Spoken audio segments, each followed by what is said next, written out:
hotpot ဆိုင်တွေမှာစားလိရှိတဲ့အသားကြွက်ကြော်ရှောက်ဆူရိုကိုလူတိုင်းကြိုက်ကြပေမဲ့အိမ်မှာအပြင်ကကြွက်ပြီးအတွင်းကနူးညံ့နေအောင်အေးသွားရင်တော့မပြော့သွားအောင်ဘယ်လိုလုပ်မလဲ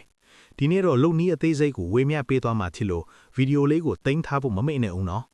ဒီအသားကြော်အတွက်မေဟွားရိုလို့ခေါ်တဲ့ဝက်ပခုံးတာအစီနဲ့အသားရောနေတဲ့အပိုင်းကိုရွေးတာအကောင်းဆုံးပါပဲဒါမှစားလိုက်ရင်ပိုပြီးနူးညံ့နေမှာပါအရင်ဆုံးဝက်သားကိုရေဆေးပြီးရေချုပ်အောင်တုပ်ပါပြီးရင်အထုအပားညီညာအောင်လီးပြီး1 စင်တီမီတာလောက်အချောင်းလီးပြီးသုံးပေးပါပြီးရင်ပကံလုံးနဲ့ထည့်ထားပါတဲအိုးသားစီမထည့်ပဲငယူကောင်းစီစီထရမ်ပန်ဖာတွေကိုထည့်ပြီးမှုေးလာပြီးခြောက်သွားအောင်လော်ပေးပါလော်ပြီးရင်စက်ကူပေါ်တင်ပြီးဒလိန်သုံးနဲ့အမုတ်ဖက်အောင်ကြိတ်ပါ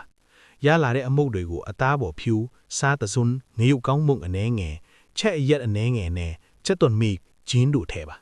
တမအောင်နယ်ပြီး15မိနစ်လောက်နှက်ထားပါ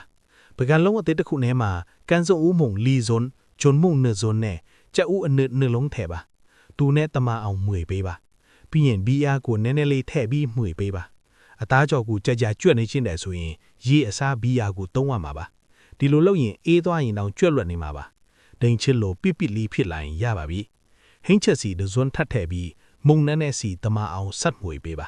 ဒါမှကြော်လိုက်ရင်ပိုပြီးပွတ်ပွားကျွတ်လေးထင်မှာပါ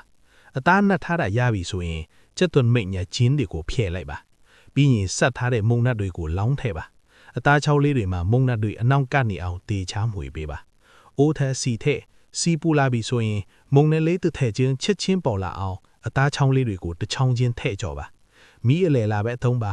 ထည့်ချင်းချက်ချင်းမမှွေပါနဲ့အသားလေးတွေတင်းလာမှစကားနဲ့ခွဲပေးပါ6မိနစ်ကနေ9မိနစ်အထိအယောင်ကြီးအောင်စကားနဲ့အမြဲမှွေပေးရင်ကြော်ပါအသားတွေစီပေါ်လာပြီးဝါဝါဝင်းဝင်းလေးဖြစ်လာရင်ဆယ်ထုတ်လိုက်ပါစီကိုအပူချင်းထက်မြင့်ပြီးအသားတွေကိုပြန်ထည့်က10မိနစ်လောက်ပြန်ကြော်ပြီးဆယ်ပါနောက်ဆုံးတစ်ခေါက်15စက္ကန့်လောက်ထပ်ကြော်ပေးရင်ရပါပြီဒီနည်းအတိုင်းလုပ်ရင်အပြင်ကျွတ်အသွင်းနူးညံ့နဲ့အရန်စားကောင်းပါတယ်မီးကြီးတဲ့နဲ့လည်းကုံသွားနိုင်တယ်နော်အမြန်အနစ်ပဲဖြစ်ဖြစ်တရေစားအနေနဲ့ပဲဖြစ်ဖြစ်အရန်လိုက်ဖတ်ပါတယ်